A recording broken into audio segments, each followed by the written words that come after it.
Previous video में हम basically तीन चीज़ों को देखे थे, ट्रेंड, सपोर्ट एंड रेजिस्टेंस और ब्रेकआउट एंड ब्रेकडाउन। हम इन तीन चीज़ों को देखे थे और मैं आपसे उस टाइम पे एक प्रॉमिस किया था कि मैं आने वाले नेक्स्ट वीडियो में इसके एग्जांपल्स वगैरह को डिस्कस करने वाला हूँ। एग्जांपल्स बहुत ज़्यादा इंपॉर्टेंट है जो कि आपको रियल लाइफ एक्सपीरियंस देता है।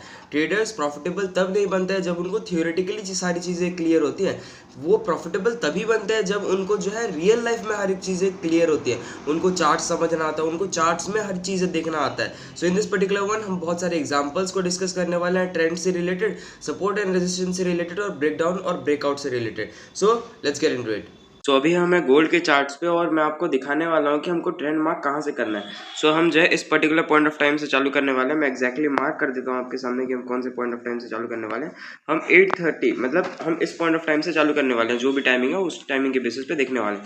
तो बेसिकली मेरे पास हमारे पास कौन कौन से स्ट्रक्चर्स दिख रहे हैं। सबसे पहला तो ये एक मेरे को हाई पॉइंट दिख रहा है, उसके बाद ये एक मेरा लो पॉइंट दिख रहा है। मतलब कि आगे जब भी मैं एनालिसिस करूंगा तो मेरे को ये दो पॉइंट्स को मेजरली देखना है कि ये जो है मेरा एक हाई पॉइंट है, ये एक मेरा लो पॉइंट है। उसके बाद जो भी मैं एनालिसिस करूंगा मैं उसके बेसिस पे करूंगा। सो मेजर एनालिसिस क्या बनता है कि उसके बाद हम इस पर्टिकुलर पॉइंट पे पहुंचे जरूर थे, बट उसका बुलिश एक्सटेंशन नहीं किया, मतलब हम बुलिश ब्रेकआउट नहीं दिए हैं। ब्रेकआउट किसको बोला जाता है? जब हमारा क्लोजिंग मिल जाता है। उसके बाद हम जो है एक नीचे आए, यहाँ पे ना तो बुलिश ब्रेकआउट हुआ है, ना तो हम लो को भी ब्रेक किया। तो हम अभी कौन से ट्रेंड पे? हम साइडवेज ट्रेंड पे हैं। उसके बाद हम जो देखते हैं कि markets still the markets are consolidating. उसके बाद यहाँ पे जो है मेरे को एक ब्रेकआउट देखने के लिए मिला। ये एक्सटेंशन के बाद प्रीवियस जो भी हाईस बन रहे थे वो ब्रेक हो चुके हैं। इसका मतलब ये है कि हमारे पास अप ट्रेंड का चार्ट चालू हो रहा है। अप ट्रेंड का चार्ट चालू कहाँ से होगा एग्जैक्टली इस बार में जहाँ पे कि हमको क्लोजिंग मिला,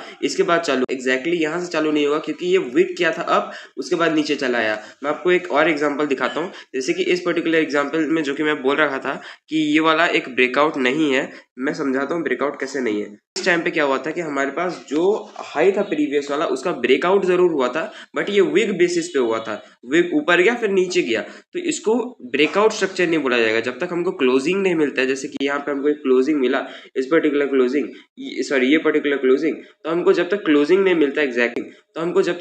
मिलता एग्जैक्टली, हमको डिसाइड नहीं करना है कि हम अप ट्रेंड के चार्ट्स में, डाउन ट्रेंड के चार्ट्स में।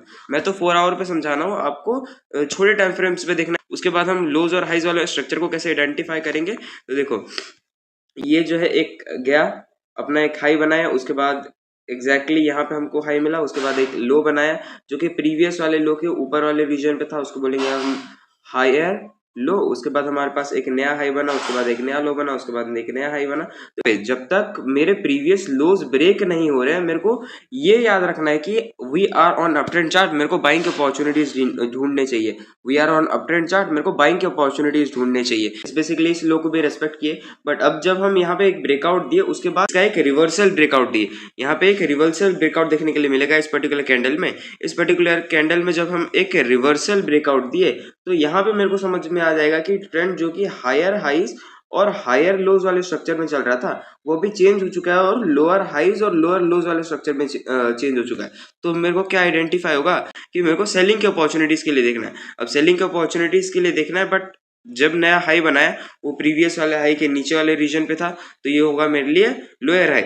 बट ये ब्रेक नहीं किया, उसके बाद ये सीधा एक ब्रेकआउट कर दिया। इसका मतलब ये है, ये एक पहले प्रीवियसली हमारा लो बन रहा था जिसको कि मार्केट ब्रीच कर दिया, रेस्पेक्ट करना चाहिए था, जो कि एक फॉल्स ब्रेकआउट हो गया।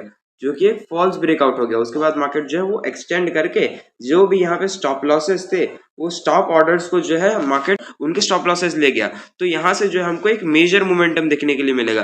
तो एग्जैक्टली आप अगर यहाँ पे मार्क करने का ट्राई करो, तो इस ब्रेकआउट के बाद, जैसे कि इस कैंडल के बाद, हमको एक मेजर बुलिश मोमेंटम दिखना चाहिए, जो कि मोस्ट ऑफ द टाइम दिखता है। उसके बाद सेम स्ट्रक्चर में हम हायर हाइज और हायर लोज वाले स्ट्रक्चर में है, बट अब क्या है कि थोड़े एडवर्स कंडीशंस आ चुके हैं। जो कि हमारा प्रीवियस लो था वो अभी ब्रेक हो चुका है, तो जहाँ पे कि हम इस कैंडल में पर्टिकुलरली ब्रेकआउट किए। तो अब मेरे को किस चीज के अपॉर्चुनिटीज के लिए वेट करना है? मेरे को सेलिंग अपॉर्चुनिटीज के लिए वेट करना है। ये एक मेजर सपोर्ट बन रहा था, बट अभी देखो हम डाउन ट्रेंड के चार्ट्स में, so we are going to go for selling. अब मैं आपको दिखा देता हूँ सपोर्ट और रेजिस्टेंस मार्क करते हुए।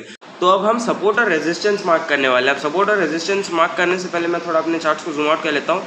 सबसे पहला तो आप ये चार्ट को बहुत अच्छे से देख लो सपोर्ट और रेजिस्टेंस हम वही मार्क करते हैं जहाँ पे कि बहुत ज़्यादा क्रूशियल एरियाज होता है, जहाँ पे कि प्राइस बहुत ज़्यादा रिएक्ट करता है। जैसे कि ये एक पर्टिकुलर एरिया है, ये एक पर्टिकुलर एरिया जहाँ से कि प्राइस जो है बहुत बार रिएक्ट कर रखा है, यहाँ से जो है फॉल देखने के लिए मिल रहा है। तो मैं जो है काउंटिंग लगाने वाला हूँ, उसके बाद हम जो सपोर्ट और रेजिस्टेंस को स्टार्ट करेंगे मार्क करना।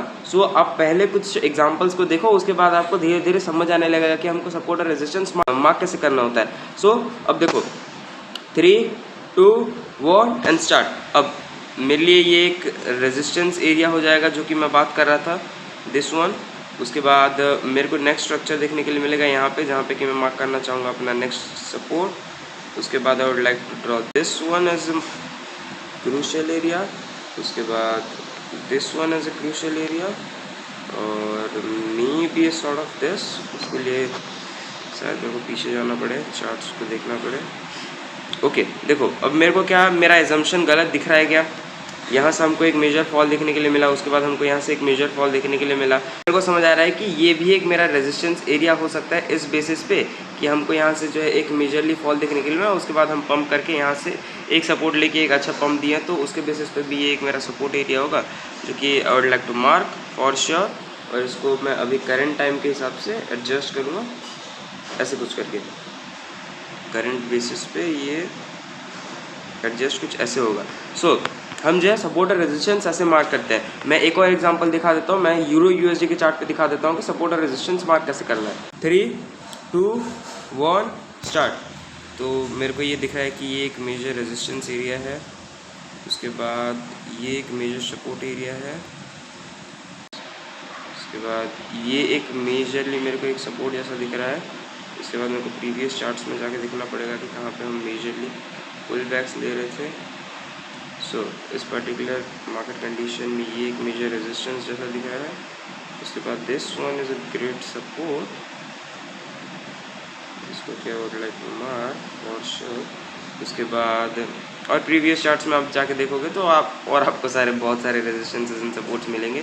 इसको मैं जाके प्रीवियस वाले चार्ट्स में देखूंगा कि क्या ये सच में एक सपोर्ट जैसा था या फिर ये एक फेक जोन था जिसको कि मार्केट बनाने का ट्राई कर रहा था। मेरे को दिख रहा है कि मेरे सपोर्ट और रेजिस्टेंसेस जो है वो बहुत ज़्यादा प्रॉपरली इन बिल्ट है, मतलब मेरे को बहुत ज़्यादा सोचना नहीं पड़ेगा कि मैं कैसे मार्केट्स में ऑर्डर एग्जीक्यूट करूँ, मेरे सेशंस में कैसे ऑर्डर एग्जीक्यूट करूँ, मेरे को बहुत सारी चीज़ें सोचना नहीं पड़ेगा। उसके बाद मैं जो है अपने प्लानिंग्स, अपने ट्रेंड वगैरह के प्लानिंग जो है मैं बहुत ईजिली कर पाऊँगा। जैसे कि मेरे को ऑन ए मेजर बेसिस दिख रहा है कि अभी euro USD 5 minute time frame पे हम अभी यूरो यूएसडी जो है वो अप ट्रेंड का चार्ट बना रहा है।